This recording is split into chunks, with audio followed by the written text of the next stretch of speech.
South Charlotte, 10 minutes past Carowinds, only 5 minutes from Fort Mill. You take one turn off exit 79, and you are there at Honda Cars of Rock Hill, where everybody knows shopping in South Carolina means saving money. Everything comes at bigger discounts, all new and certified, pre-owned Hondas, sedans, SUVs, vans, and trucks. Happy Honda Days from Honda Cars of Rock Hill and HondaCarsRockHill.com.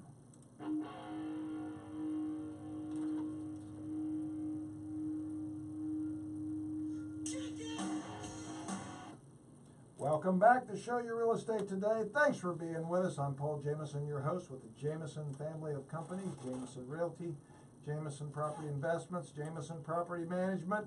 Here with Sandy Dickinson, Summit Funding, and Preston Sandlin Home Inspection, Carolina.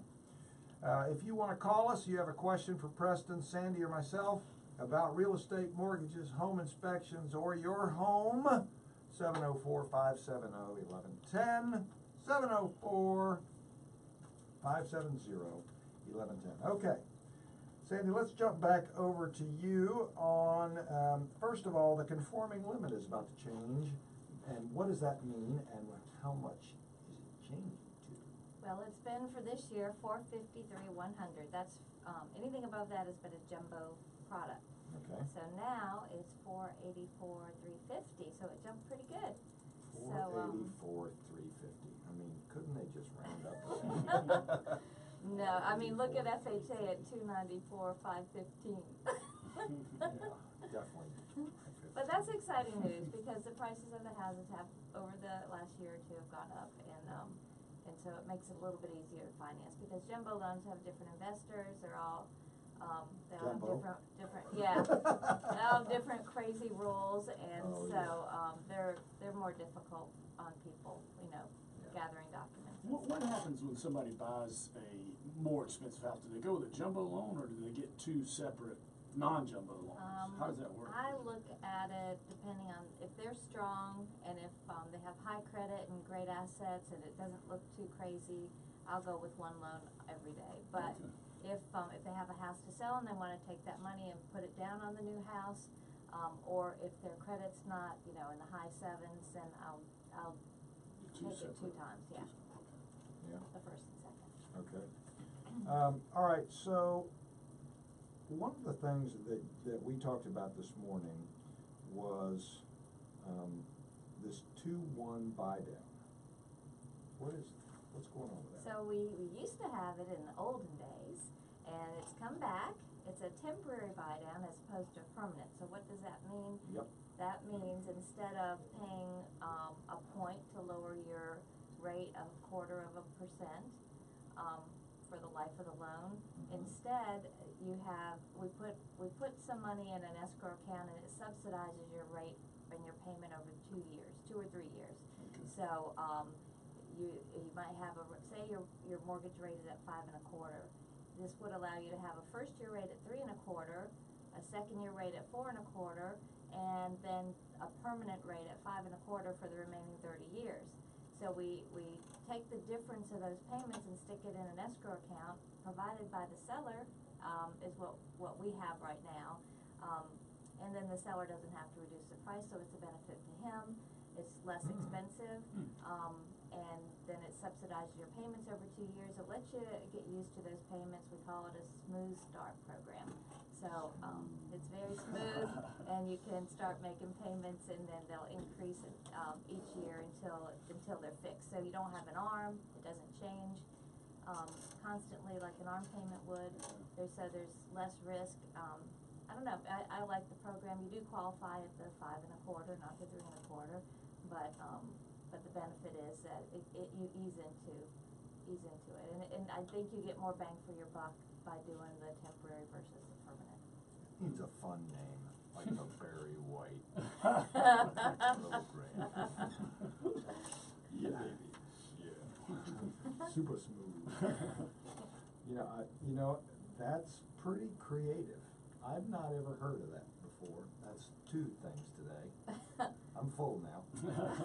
Yeah, so we're doing quite a bit for sellers. It's a buyer incentives that the sellers can offer, and instead of dropping the price 5% or 10%, whatever the typical is when when it's not moving. The buyers are happier because they're scared of rates right now, so they get to start at a 2.5, a 2 1/4, 3 1/4 rate, which is super attractive. Yeah. And it's better for the seller.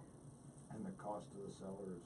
Okay, say you have a $330,000 house. Dropping the price 5% would be around $16,000. So the cost of the 2-1 buy down would be about $6,600. I have to cost. Oh gosh, do you have flyers on that? I do. I need some. Alrighty, and I can do them specific for the house. Can you? Yeah, because it's a calculation I have to do, but I'll send you a sample, and also a generic one, and then, and they're pretty easy to create, so just let me know. That's a really, really neat tool. Are there any kind of limitations on price of house, or? Well, we can't do jumbo, but we can do FHA, VA, USDA, and conventional. Wow, okay, so it has to be under 484, 350. That's right. That's For the loan amount, for yes. the be below jumbo, right? Correct. Okay, I'm Like learning I have too. doing one now on a 550 house, but the loan amount's gonna be, under 484. right, Yeah, right. okay. All right, so we also talked a little bit earlier about the pre-approval. You know, Preston talked about a pre-inspection. Yep. You have a pre-inspection for a potential buyer. That's right, super important right now because, the rates are tied so much to the credit reports. Yeah. And people are doing some different things out there. Different things with self-employed, 1099, bonus, commission, you know, they think they make more than what I can calculate them to make. If you change jobs a lot, or if you have a job offer. I mean, there's so many different scenarios that it's better to have someone to review it. I had one that we could increase the credit score by 50 points, but it takes about 2 or 3 weeks, and it makes a full point That's a big difference. money worth of difference, 50 points. Huge difference in the rate. How do you do that? I'm just curious. I mean, I know there's multiple variables or something, but can you give me an example? Yeah, one example would be, well, something simple is just paying down your revolving debt. Okay. Another simple thing, well, sometimes it's simple. What is it, under 30? Under 30% Yeah, of the under limit, 30% yeah. of the limit, yeah. So if you have a medical collection, say you have a $50 recent medical collection, that can affect your score 100 points. Really? Wow. So if you call, like typically they don't notify you if you have these collections, so if you call, you have to be very stern, and you have to say, look, I didn't know about this, I wasn't notified, but I will pay it, but I need proof that you will remove it from my credit report completely. I'm not paying it unless you remove it. And, some people cave and pay it, and it doesn't really do that much for their score, but if they remove it, once I get that letter, I can do something called a rescore. It takes 4 or 5 days. If I have enough time, I'd rather send it directly to the bureaus and let them do it without me having to pay for the rescore. Well, Sandy, you know, I had something crazy a couple of years ago. It's a long story. I broke my finger playing ball, but anyway, my insurance company was arguing with they were not going to pay it because they were arguing. And meanwhile, my credit's in the crosshairs, Right. and I had to wind up paying this crazy thing, and then it wound up getting worked out. But it kind of made me mad. I have insurance. I pay for insurance. My credit was, I don't know if you hear stories I like hear that all that the every time. day, yeah. Because they were refusing to pay it, and then they were Yep. turning me into credit, And and I'm mostly like, I hear that people don't get notified. They don't even know it's on their credit report. Yeah, that's right. When I bought my house, that's what happened to me, Preston, was my son is a junior. And so he went to the same dermatologist he'd been going to since I guaranteed the account when he was 2 years old. He's 37. And there was a bill on his account that didn't get paid, but yet I'm still a guarantor and have been since he was 2. oh boy. So it went on my credit score. Sandy called me up and he goes, "What do you know about some dermatologist thing?" I go, "What are you talking about?" Turns out it was my son. We had a little father-son time. I bet. But Sandy was able I was able to provide documentation. It affected my score like by 92 It was a lot, points. yeah. Wow. It was $300.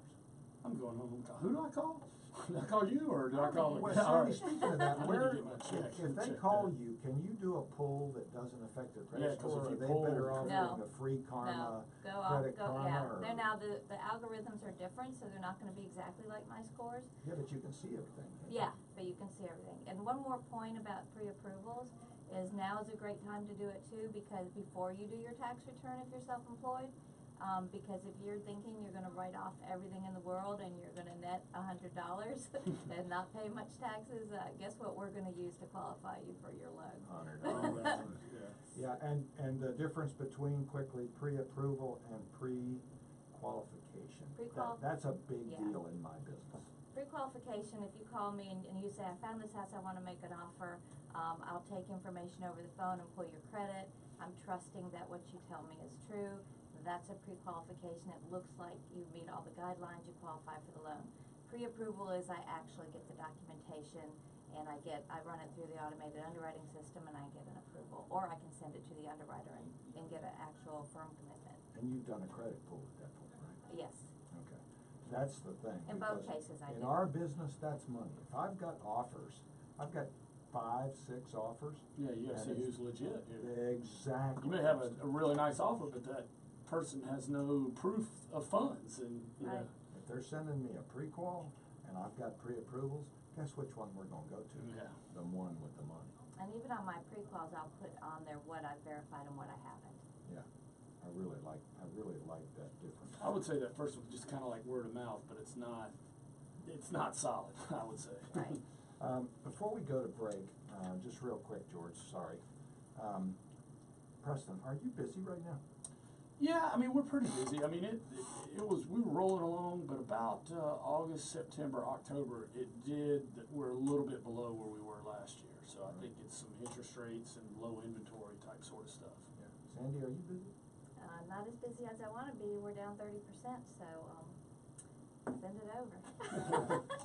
And we're gonna talk about this after the break. We're gonna continue this discussion, and we're gonna talk about what's happening and what the busyness looks like. So stay with us to show your real estate today. We're glad you're with us. We'll be right back here on News 1110, 99.3 WB.